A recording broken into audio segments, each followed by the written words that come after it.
شروع اللہ کے نام سے جو نہایت مہربان اور رحم کرنے والا ہے۔ اور تم اپنی قسموں کو آپس میں اس بات کا ذریعہ نہ بناؤ کہ لوگوں کے قدم جم چکنے کے بعد لڑکھڑا جائیں، اور اس وجہ سے کہ تم نے لوگوں کو خدا کے راستے سے روکا تو تم کو اس گناہ کی سزا کا مزہ چکھنا پڑے اور بڑا سخت عذاب ملے۔ اور اللہ سے جو تم نے عہد کیا ہے اس کو مت بیچو، اور اس کے بدلے تھوڑی سی قیمت وصول نہ کرو، کیونکہ عہد پورا کرنے کے لیے جو صلہ اللہ نے مقرر کیا ہے وہ اگر تم سمجھو تو تمہارے لیے بہتر ہے۔ جو کچھ تمہارے پاس ہے وہ ختم ہو جاتا ہے، اور جو اللہ کے پاس ہے وہ ہمیشہ باقی رہے گا اور کبھی ختم نہیں ہوگا۔ اور جن لوگوں نے صبر کیا ہم ان کو ان کے اعمال کا نہایت اچھا بدلہ دیں گے۔ جو شخص نیک عمل کرے گا، مرد ہو یا عورت، اور وہ مومن بھی ہوگا، تو ہم اس کو دنیا میں پاک اور آرام کی زندگی سے زندہ رکھیں گے، اور آخرت میں ان کے اعمال کا نہایت اچھا صلہ دیں گے۔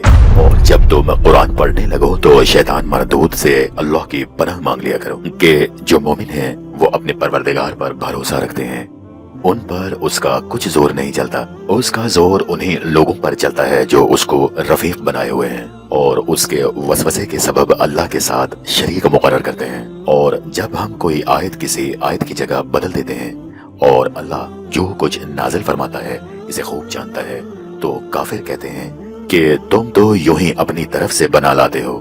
حقیقت یہ ہے کہ ان میں سے اکثر نادان ہیں۔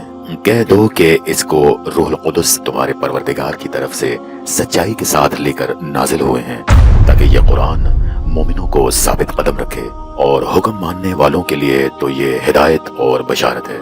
اور ہمیں معلوم ہے کہ یہ کہتے ہیں کہ اس پیغمبر کو ایک شخص سکھا جاتا ہے، مگر جس کی طرف تعلیم کی نسبت کرتے ہیں اس کی زبان تو عجمی ہے، اور یہ صاف عربی زبان ہے۔ جو لوگ اللہ کی آیتوں پر ایمان نہیں لاتے ان کو اللہ ہدایت نہیں دیتا، اور ان کے لیے عذاب علیم ہے۔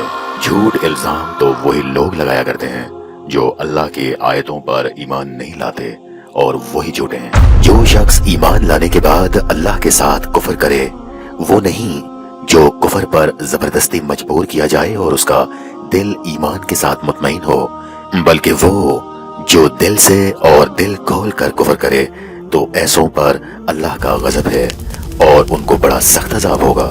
یہ اس لیے کہ انہوں نے دنیا کی زندگی کو آخرت کے مقابلے میں عزیز رکھا، اور اس لیے کہ اللہ کافر لوگوں کو ہدایت نہیں دیتا۔ یہی لوگ ہیں جن کے دلوں پر اور کانوں پر اور آنکھوں پر اللہ نے مہر لگا رکھی ہے، اور یہی غفلت میں پڑے ہوئے ہیں۔ کچھ شک نہیں کہ یہ آخرت میں خسارہ اٹھانے والوں میں ہوں گے۔